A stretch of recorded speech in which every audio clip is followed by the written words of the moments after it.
Good evening and welcome to the June 15th, 2026 meeting of the Coeur d'Alene Parks and Recreation Commission. Melissa, will you get us started with roll call, please? Commissioner Cranston. Here. Commissioner McDowell. Here. Commissioner Lean. Here. Commissioner Tate. Commissioner Hill. Here. Commissioner Bakes. Commissioner Wood. Commissioner Turdost. Here. Thank you, Melissa. Commissioner Lean, would you please lead us in the Pledge of Allegiance tonight? Gladly. I pledge allegiance to the flag of the United States of America and to the republic for which it stands, one nation, under God, indivisible, with liberty and justice for all. Thank you. Do any of the commissioners tonight have a conflict of interest with any of the agenda items? None here. Okay, there are none. That's going to bring us to our only action item tonight, approval of the May 18th Park and Rec meeting minutes. Is there any comments on the minutes, or is there a motion for approval? I make a motion to approve. I'll second. Motion's been made by Commissioner Lean, seconded by Commissioner Turdost to approve the May 18th, 2026 meeting minutes. All in favor? Aye. Aye. Any opposed? Okay, moving along. Adam, that brings us to the staff report. All right. Yeah, staff report. So I'll share a few things just in the generic staff comments, but then being that tonight's information only, we've just got some bigger things going on, which normally I would maybe share during staff comments, but we'll cover those with some of the stuff on the computer. So on the rec side, kicking off our baseball program actually tonight. So a little bit bigger turnout than what we had last year. Just ran a GU affiliated basketball camp this last weekend. I think I shared that before. So we had two of the GU players out here with, I think, almost 50 kids. We provided a couple staff to help them out, but that was pretty successful. Started a kids pickleball camp today, another one of those big things. And then, coming up in the not too distant future, which is kind of crazy to think about, but the Kiddies Parade, that's going to be actually on July 2nd this year instead of the 3rd, being that the 3rd is a city holiday since the 4th is on Saturday. So all good things. And then, of course, on the park side, as we were talking about, we've got a bunch of events coming up. The biggest weekend that we've probably had in a long time, being that we have two huge events on one weekend this weekend. So Coeur d'Alene and Ironman on the same weekend is going to be kind of cumbersome and burdensome on staff, but pretty good attitudes all around. And then, of course, not too far after that's going to be the 4th of July, which is always big. And we've got Michael Kep doing another concert on the 4th with some food vendors and whatnot. So yeah, that's all. Could I ask a question about that? With the music that Mike's doing, is that at Independence Park or McEwen Park? It'll be in the band shell at City Park. Yeah. Yep. Any questions for Adam? Thank you, Adam. Do any of the commissioners tonight have any comments or announcements? Okay. I might have one. We talked a little bit earlier about all of the vandalism that's occurring in our restrooms and park areas, to various pieces of public equipment. And it's causing not only a lot of extra effort on the park staff to have to get that repaired and back up and operational, it's costing we, the taxpayers, quite a bit of money. And I'd request that we develop a report that would identify that and request that we take some measures to hold those people that are doing those acts of vandalism accountable for what they're doing. Yeah, agreed. We would happily do that. We can put staff on that to try and put together some numbers and reports. So Yeah, and I think, not only the repair cost, direct repair cost, but also the staff time that is being used to do the repairs that are taking them away from their other duties in our park system. And that's at a cost as well. Absolutely. Yeah, and like I had said, it's just a constant thing. It seems daily it's something. Typically restrooms, right, which are a higher cost than just, somebody graffitied on a wall that we can paint over or get graffiti remover or pressure wash it or something like that. So, but yeah, happily to put together a report. And Thank you, Adam. Thank you. Appreciate it. Don't believe there are any public comments tonight, since we don't have any guests joining us tonight.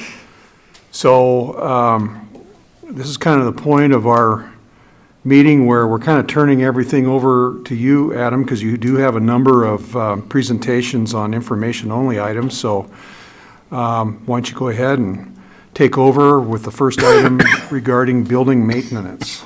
perfect. And I'm just, since some of these require the podium and some don't, I'll just do it all from up here. Okay, so.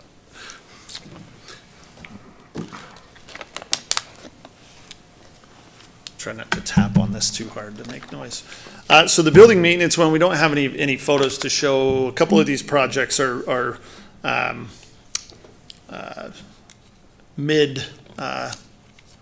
mid-finish. So the band shell, we kind of ran into some weather as far as getting it painted and all the paint finished up. But I think we showed some photos of the decking, so that got all done.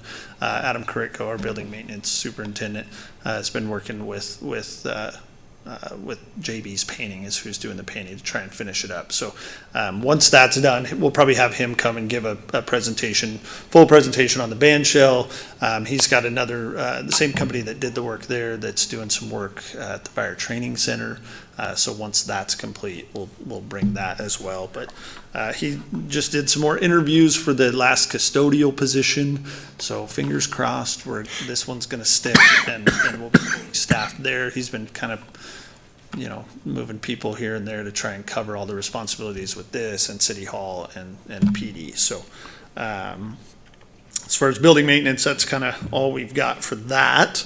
And if we move to the McEwen turf, so I know we've kind of mentioned this a little bit, but this is, let's see, here we go. Okay.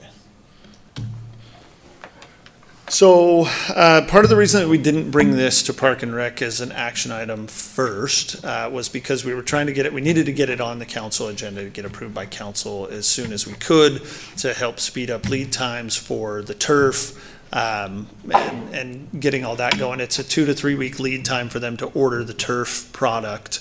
And then, of course, once they get that, then getting on their schedule. So this is what'll be shown at council tomorrow night. But again, McEwen's, more than 10 years old. That turf is past its life, and after being inspected, it was recommended by our playground inspection team that we replace the turf. It's at the end of its life. So in that first photo, you can see that patch, kind of that circle spot, which was an amenity that went away. And it's just kind of showing what it looks like when we have to patch it, whether it's worn out spots. And in some of these, like the front of this one, you can see where the seams are kind of wearing out a little bit, or a lot of bit, where you're seeing the black pad kind of show through. Then again, estimated lifespan of 10 to 12 years, and we're there. So turf's wearing out, higher traffic areas. So these are some highly used, but you see, on that little, the little round implement there, it's worn out pretty well all the way around, and then of course at the bottom of the slides, because those are super heavily used.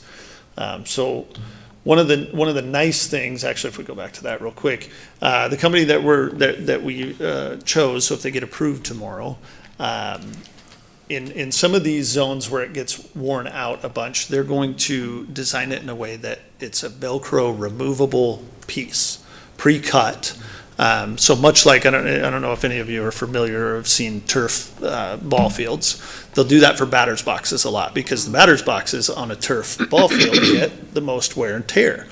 And so it's industrial Velcro under that, and they just go and they pull out that 3x7 section and just drop a new one in. So it's going to be something similar to that, so that instead of it looking like patchwork, it'll be a specifically cut piece that's already prefab that can go in there to replace those. So, and then at that, it just helps us more on the preventative maintenance side before it gets too worn out here. So again, some more photos here where the seams are kind of separating out, and again, you're seeing the pads. So the aesthetics, it starts to kind of create a little bit of an uneven, transition. So, and then again, another piece of patchwork, right? And the guys do a pretty good job, but again, it's tough to patch in stuff, and then you can see when you do a new patch versus what the worn out stuff around it looks like. It's pretty worn out. So again, some more pictures of that one implement in the bottom of the slide. So we're going a new, more durable surface, pad replacement, and then, like I said, those removable sections in the high traffic areas and some of the fall zones. So the turf game changes so much year to year that the turf that was put in 10, 12 years ago, the stuff that's out there now is higher quality, more durable. So hopefully we'll get maybe a little bit more life out of this, but I believe the winning bid was just a few dollars under $250,000. So it was like $249,000 and change. The next closest, which was the only other one we got, was $117,000 more than that. So this company that we're going to be working with is Stewart Contracting, and they're using ATS Turf, which now actually has a local office up on 4th Street. So makes us feel good about the accessibility to the manufacturer and to the company. So I think that was my last one. Oh, well, here you go. This will just be $249,964. Yep. So I'm just going to ask council to award that Stewart Contracting and approve the use of the parks capital funds in the amount of $249,964. So any questions on that one? What a great thing to happen that it's been used so much in the last 10 years that it needs to be replaced. Huge. I think we're looking at it right out there. Yeah. Yeah, it's interesting when you look at, Barry, our park superintendent, and I were looking at photos. If you look, and you can see in the background of this, right?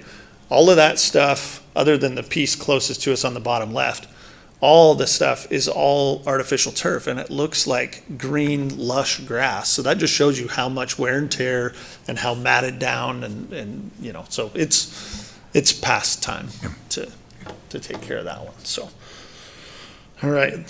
Let's see. The next one is the Hecla stuff. So I think we may have mentioned this one as well, but Hecla Mining approached us just a while back about, initially they wanted to partner with us on what was called the solar flower. I wish I actually should have shown a photo of that, but it was this big solar charging station, all autonomous. It would open and close itself when the sun comes out, when the sun goes down. And it was this big 8-foot wide flower structure looking thing. Pretty cool, but would have stuck out like a sore thumb in our parks, for one. And as we talk about the vandalism piece, you're talking, they didn't even really get into what it was going to cost to buy one of them. But it would be very expensive to fix. So we kind of shifted gears and talking with Hecla, where they wanted to do something that was a solar charging station. And so we came to the conclusion that these, and this might not be the exact one, but it's really, really close to this. So solar charging station, so there's some outlets down there on the base by the table, but what it does is it creates a spot for people to sit too. So it's a picnic bench with solar charging, and you see the panels up top there.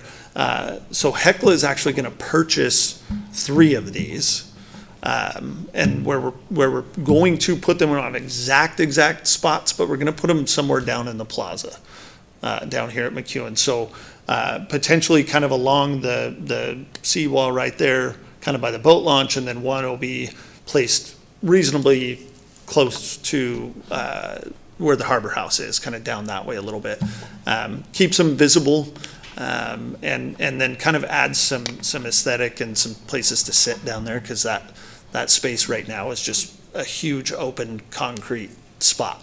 So So like I said, Hekla's gonna purchase these. We're actually working on the MOU right now that'll just spell out, they're gonna take care of some of the maintenance. So it really is kind of a gift to the city. And then what they asked for in return was that we allow some signage to go up that just gives a little bit of the history of Hekla, that talks about silver and its place and how it relates to solar energy, which is kind of a cool thing because it gives some education about, a local company and then the technology that's serving that. So we think that's a pretty cool thing, something new, different that we've not done.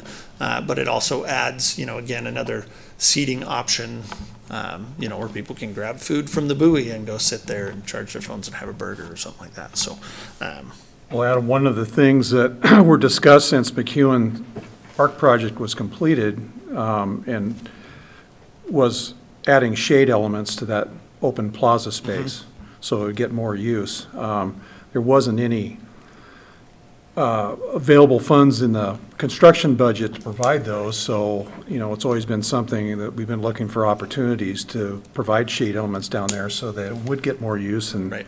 this will certainly help and provide a function as well. yeah, and we'll see how they hold up. Time will tell, but if it works out and, whether the city buys them or maybe Hekla decides it was a success and we can partner with them on some more. But yeah, I mean, we really think it's gonna be a cool amenity and, again, just kind of adds to the park, so. Oh, let's see, this next one doesn't have a slide, but, just an update on, Ignite. So, this was probably a month-ish ago. Ron Jacobson, interim city administrator, had asked the executive team to come with any projects within the river district that they thought would be worthy of partnering with Ignite to utilize Ignite funds to take care of projects. Ours was the only one proposed, which was the shoreline, and I probably should have given you a photo on that, but the shoreline erosion at Mill River. So I don't know if any of you have been down to Mill River Park, Johnson Mill River, but that shoreline is pretty bad. The boulders have moved, the shoreline's eroding, you can see the erosion fabric, and it's been that way for a bit of time. So I talked with Will Osborne with Ignite, who's the new executive director, and he had actually informed me that Phil Boyd had done quite a bit of work, I think, on that project, and then it kind of went, I don't know if you'd say defunct, or just kind of got pushed to the side, and I don't know what the reasoning was behind that, but they seem thrilled at the idea of bringing that to the board to discuss it. So Will was going to take it to their board and then try and get some dollars associated with how much it would cost, and then we'll go from there. But it's looking promising that we might be able to take care of that, hopefully with Ignite money, which would alleviate a ton of pressure off of Parks capital money and impact fee money that would normally, is where we would probably have to dip in to pay for that. And that project is probably, I mean, if I had to guess, it's, going to be close to $1 million project because it goes all the way down that shoreline. So, so we're super excited about that, hoping that Will comes back with some good news once he presents it to the board. So we'll keep you updated on that, and then probably once we get to that point where we get that project underway, we'll do a full presentation and get some photos and whatnot to bring to you guys. So any questions on that one? I don't have a question on that one, but just it reminds me the walkway or pathway from Atlas Park to Mill. Do you know where that's at and completion So time? that's going to be part of the conversation. I mean, we'll see how much of that, the stuff that's left undone in that, in what would have been part of that master plan. If we can we'll take care of as much as we can. And Monty actually had just, we actually had an inquiry today from a citizen. So Monty's kind of been addressing some of the trail stuff and trying to get Shane, our new trails coordinator, up to speed on some of that. Yeah, so we'll be talking about it, whether that'll all get lumped in. And I don't know, I mean, Will didn't share how much money was available for us to use for city projects, but yeah, we'll definitely address it. Adam, do you have kind of just a rough idea of what the length of path or connection is needed to link Mill River and Atlas Park together? I do not off the top of my head, but I could find that out pretty easily, yeah. Yeah. All right, let's see, next is the solar lighting. So we did, this was something that Bill Greenwood kind of got going before he left, and just lead times to get products and whatnot. We weren't able to get it done until recently. So, you've probably noticed some of the solar lights that maybe were out along the trail kind of near the skate park. So this is the same company, and we ordered actually 2 of these lights. So this one's at the Jewett House. We had no parking lot light out there. So that lower parking lot at the Jewett House would be pretty dark in the evening. And when you think about people leaving weddings and events, it's typically dark outside, not as much this time of year, right, because it stays light until 10 p.m. So, Bill had thought it would be a good idea to have a parking lot light, which it was, and so we ordered these from, I'm going to pronounce it wrong, but it's like Fronicky, I think is how the guy pronounced it, lighting. So big solar panel on top, the 2 heads. This one actually is getting reoriented because when they put it in, the guy was pretty insistent that that's what Bill asked him to do, but I know Bill would not have asked for him to light the grass. So if you see the one head is kind of pointed backwards, so it's going to get flipped so that those 2 heads are parallel to the parking lot. And then the other one went on the side of the skate park opposite Northwest Boulevard. So there's another one out there. That one's a little bit different in that it's got a programmable timer on it, so they can really control when it comes on, when it shuts off, so that it's not on until 1 a.m. This one actually, Shane just talked with the company today, and so this one, they're changing, they were kind of messing around with the times that it would go off, and it was going off about 10 p.m.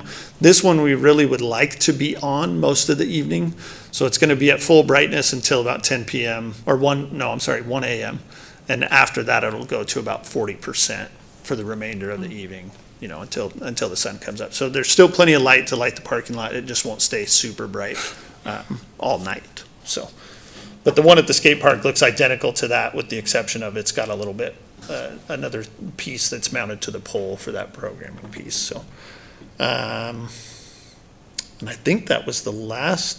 Yeah, that was the last one. Any questions on those? Go ahead, Jason. Do you have any plans to add more of these to like trails along the city or anywhere? Right now, not any specific plans. Kind of see, this is a much bigger version than what we had on the trail there by the skate park. So we'll kind of see how they operate, how efficient they are, and certainly not opposed to it. The nice part is it's easier to do a solar light than it would be to trench or bore a whole bunch of conduit and get electrical and all of that. But these things aren't super cheap on their own. I think the full setup, Mel could probably attest to this a little bit more because she's the one that sees all the bills. But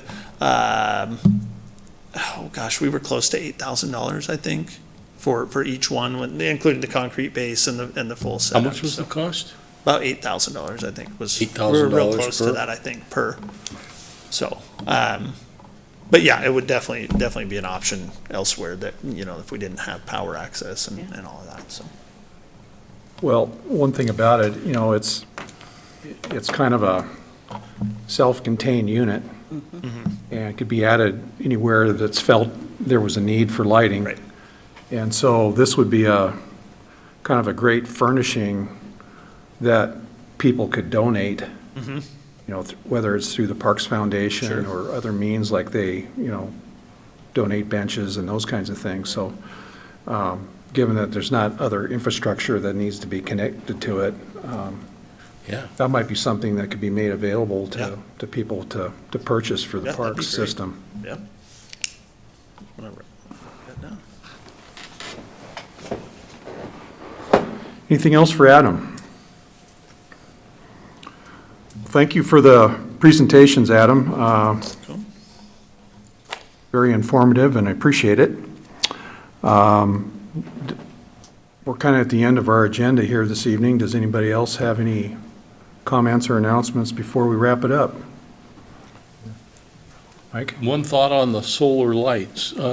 They're looking to put some lighting, or would like to, I think, talking with some of the folks with the Cherry Hill Pickleball Group. Oh, sure.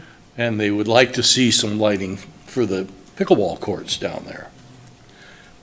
Might be a possibility for that. Is it night lighting for actual play, or is it just kind of the ambient lighting for? I think they're hoping to extend play a little bit. So, but I think that requires some other planning-related approvals beforehand and things of that nature. But this might be an alternative for how they would approach what they're doing. Could be, yeah. We've got lights down at Memorial that are on the pickleball courts and the futsal court, and they're wired. They're on a timer, like a push button, right? So, Sure. Just so they don't stay on all Right. the time. I'd be more inclined probably, and not to say that the solar light, I'm sure maybe they can program it to be that way. But we would need something like that where it, you push the button, it stays on for a half hour. If they go out, you push it again if you're still playing. And then that way you're controlling it, not being on Yeah. all the time. But yeah, I'm sure that group, as big as it is, they would probably love to have more time out there, so. You bet. Great. Well, if there's nothing further, I will entertain a motion to adjourn. Well, before we do that, let me make one announcement.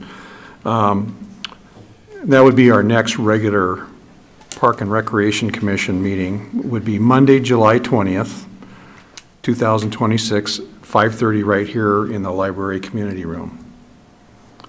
So now, I'll entertain a motion for adjournment. So moved. Okay, is there a second? Second. Mike beat me. Motion's been made by Commissioner Hill and seconded by Commissioner McDowell to adjourn. All in favor? Aye. Aye. Okay, thank you very much, everybody. We'll see you next month.